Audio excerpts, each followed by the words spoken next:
अब हम लोग आज जानेंगे, इसके पहले हम लोग जान रहे थे डॉट प्रोडक्ट ऑफ वेक्टर, हम लोग जान रहे थे, ठीक है। अब जानेंगे क्रॉस प्रोडक्ट ऑफ वेक्टर कि क्रॉस प्रोडक्ट ऑफ वेक्टर क्या होता है, ठीक है। इसलिए आप एक एक पॉइंट को बढ़िया से समझिएगा, तभी आपको क्रॉस प्रोडक्ट से रिलेटेड क्वेश्चन बनेगा, ठीक है। तो आइए हम लोग चलते हैं cross product of vector, cross product of two vector, two vector, cross product of two vector, ठीक है। या इसी को हम लोग बोलते हैं वेक्टर प्रोडक्ट भी, इसी को क्या बोलते हैं, वेक्टर प्रोडक्ट भी, ठीक है। Cross product of two vector या इसी को क्या बोलते हैं, दूसरा नाम है वेक्टर प्रोडक्ट, ठीक है। इसके बारे में हम लोग देखेंगे। मान लेते हैं कि दो वेक्टर है, एक वेक्टर ए है और एक वेक्टर क्या है, बी है। मान लेते हैं एक वेक्टर ए है और एक वेक्टर क्या है, बी है, और दोनों के बीच का एंगल जो है वो क्या है, थीटा है। तो क्रॉस प्रोडक्ट डिफाइन कैसे होता है, तो कहता है cross product of two vector, cross product of two vector is defined as cross product of two vector is defined as A cross B equal to A B sine theta नीटा cap, A cross B equal to A B sine theta नीटा cap. अब ये नीटा cap क्या है, नीटा cap is a unit vector, ये क्या है, यूनिट वेक्टर है। यूनिट वेक्टर मतलब इसका मैग्नीट्यूड क्या होगा, 1, विच इज परपेंडिकुलर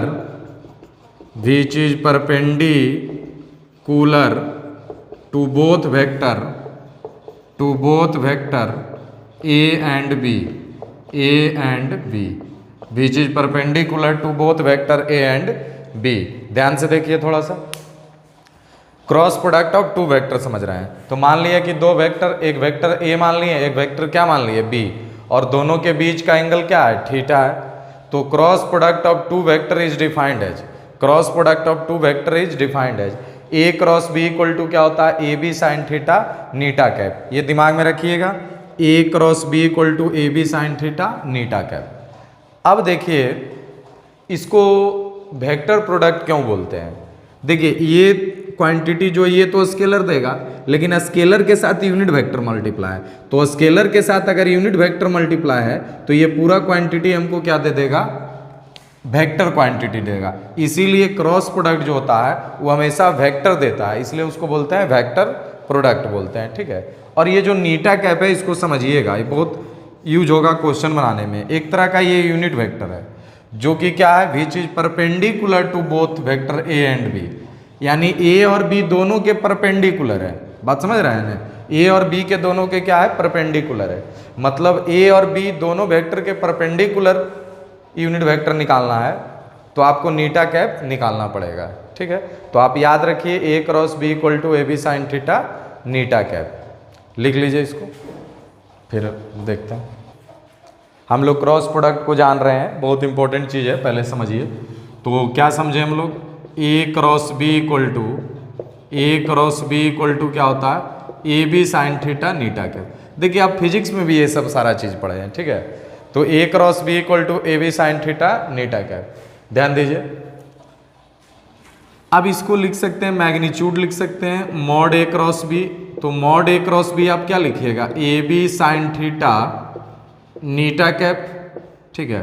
तो मॉड ए क्रॉस बी, ये ध्यान दीजिए, ये क्या होगा, ए बी साइन थीटा हो जाएगा, और नीटा कैप क्या है, यूनिट वेक्टर है, तो इसका मैग्नीट्यूड क्या होगा, 1, यानी ए क्रॉस बी जो हो गया वो क्या हो गया, A B sine theta. A cross B का मैग्नीट्यूड जो हो गया क्या हो गया, ए बी साइन थीटा।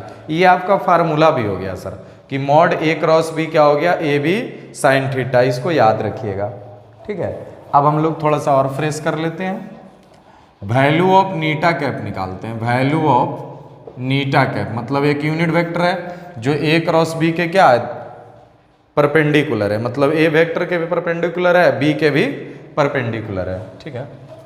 तो हम लोग जानते हैं ए क्रॉस बी इक्वल टू क्या होता है, ए बी साइन थीटा, ये नीटा कैप होता है। तो A cross B, A B sine theta की जगह क्या लिख सकते हैं, मॉड ए क्रॉस बी, और ये नीटा कैप है, ठीक है। तो नीटा कैप इक्वल टू क्या होगा, ए क्रॉस बी अब बटा क्या होगा, मैग्नीट्यूड, ठीक है।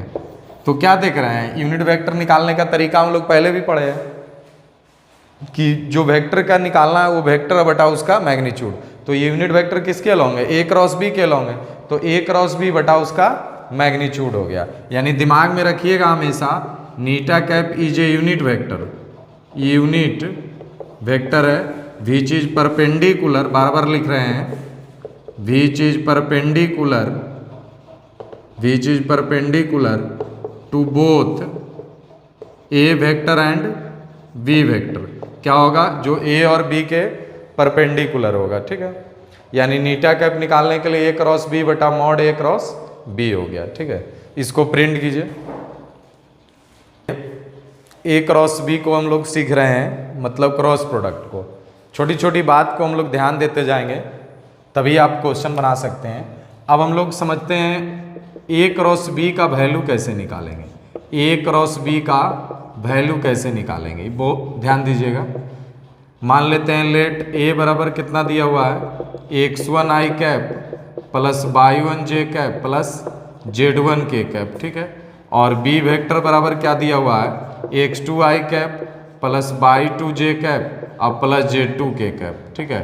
Value of A cross B निकालना, ए वेक्टर बराबर दिया हुआ है x1 I cap plus y1 J cap plus z1 K cap, और बी वेक्टर बराबर x2 I cap plus y2 J cap plus z2 K cap.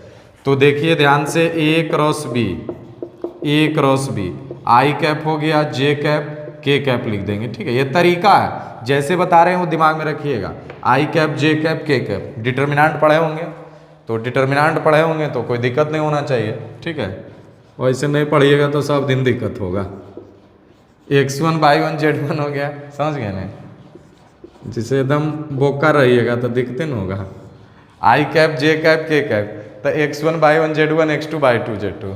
ध्यान दीजिए, आई cap, जे cap, के कैप पहले लिख देंगे, फिर कोफिशिएंट को लिखेंगे। ध्यान दीजिए, x1 y1 z1 सीरियली लिखेंगे, आई वाला, फिर जे वाला, फिर के वाला, फिर दूसरा वेक्टर का लिख देंगे x2 y2 z2, ठीक है। अब डिटर्मिनेंट में आप लोग वैल्यू निकालने के लिए बताए थे, दिस इज देखिए, इल्यूमिनेट कीजिए, y1 z1 y2 z2 minus J cap x1 z1 x2 z2। जो डिटर्मिनेंट पढ़ा है उसको कोई दिक्कत नहीं होगा। के cap x1 y1 x2 y2। कोई डाउट, एक बार और समझ लीजिए कैसे निकालेंगे। ए क्रॉस बी, चूंकि ए क्रॉस बी नहीं निकालने के लिए आएगा तो आपसे क्वेश्चन नहीं बनेगा। तो मान लिया ए वेक्टर दिया हुआ है, बी वेक्टर दिया हुआ है, तो सबसे पहले आई कैप लिख देंगे, फिर जे कैप लिख देंगे, फिर के कैप लिख देंगे, फिर कोफिशिएंट लिखेंगे x1 y1 z1, फिर x2 y2 z2 लिखेंगे। तो आई कैप देखिए क्या होगा, y1 z1 y2 z2, फिर minus J cap x1 z1 x2 z2, फिर के cap x1 y1 x2 y2, ठीक है। अब ये डिटर्मिनेंट में हम लोग निकालते थे आई कैप, ये क्या होता था, इधर वाला गुना होता था y1 z2 y2 z1 अब माइनस जे कैप, ये x1 z2 x2 z1, ठीक है। अब plus K cap x1 by2 और x2 by1, यही आ गया आपका वैल्यू। क्या, I cap y1 z2 minus y2 z1 minus J cap x1 z2 minus x2 z1 plus K cap x1 by2 minus x2 by1, यही आपका value निकल जाएगा, ठीक है ना। कोई डाउट इसमें है तो बोलिएगा, प्रिंट कीजिए। अब एग्जाम्पल बताते हैं इस पर कैसे निकालिएगा। एक एग्जाम्पल आपको लेके समझाते हैं कि ए क्रॉस बी कैसे निकालें, ठीक है। छोटी छोटी बात पर ध्यान दीजिए। 3 आई कैप प्लस 4 जे कैप प्लस 6 के कैप मान लिया, बी बराबर मान लेते हैं 2 आई कैप माइनस 5 जे कैप प्लस 3 के कैप, ठीक है। तो ए क्रॉस बी निकालना है, तो ए क्रॉस बी देखिए बहुत सिंपल है। आई कैप लिख दीजिए, जे कैप लिख दीजिए, क्या लिख दीजिए, के कैप लिख दीजिए, ठीक है। अब लिखिए आई वाला कोफिशिएंट, जे वाला, के वाला, प्रेम से लिखिए 3 4 6 क्या, फिर देखिए 2 लिखिए, फिर -5 लिखिए, फिर 3 लिखिए। कोई डाउट है यहाँ तक? एकदम फार्मूला को क्लियर रखिए, उसके बाद गर्दा मचाइए एकदम। आई कैप देखिए क्या हो जाएगा, 4 6 -5 3 माइनस जे कैप 3 6 2 3, अब प्लस के कैप 3 4 2 -5। कोई डाउट है यहाँ तक? कंसेप्ट क्लियर कीजिए। देखिए आई कैप डिलीट किए 4 6 -5 3, फिर देखिए ये किए 3 6 2 3, फिर देखिए के कैप में 3 4 2 -5। अब सोल्व कीजिए आई कैप, ये कितना होगा 4 × 3 हो जाएगा क्या, अब -6 × क्या हो जाएगा -5, ये हो जाएगा। अब माइनस जे कैप देखिए 3 × 3 अब -6 × 2, अब प्लस के कैप 3 × -5 2 × क्या हो गया 4। कोई डाउट? अब देखिए ये आई कैप हो गया, अब ये 12 हो गया, अब माइनस माइनस क्या हो जाएगा प्लस 30 हो जाएगा, माइनस जे कैप ये देखिए कितना हो गया 9, अब माइनस कितना हो गया 12, ये प्लस के कैप है ये कितना हो जाएगा -15, और ये क्या हो गया -8। कोई दिक्कत? अब देखिए ये कितना हो जाएगा 42 आई कैप हो जाएगा, और ये देखिए कितना हो गया -3, तो +3 जे कैप हो जाएगा, और ये क्या हो जाएगा -23 के कैप हो गया। यही आपका निकल गया A क्रॉस B निकल गया। ठीक है, अगर यहाँ से आपको मैग्नीट्यूड निकालना होगा तो आप क्या करिएगा, रूट अंडर I के कोफिशिएंट का स्क्वायर, J के कोफिशिएंट का स्क्वायर और K के कोफिशिएंट का स्क्वायर कर दीजिएगा। ठीक है ना, तो A क्रॉस B निकालने का आपको यही तरीका है, क्योंकि A क्रॉस B निकालने के लिए नहीं आएगा तो आप एक्सरसाइज क्रॉस प्रोडक्ट से रिलेटेड सोल्व नहीं कर सकते हैं। ठीक है, कोई डाउट है क्या? प्रिंट कीजिए इसको।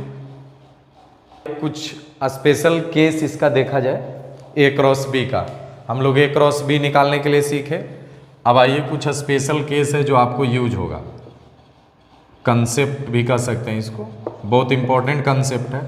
जो भी बोर्ड पर हम लिखते हैं कंसेप्ट वो क्लियर रखिएगा, ये आपको हर तरह के बुक का क्वेश्चन बनाने में हेल्प करेगा।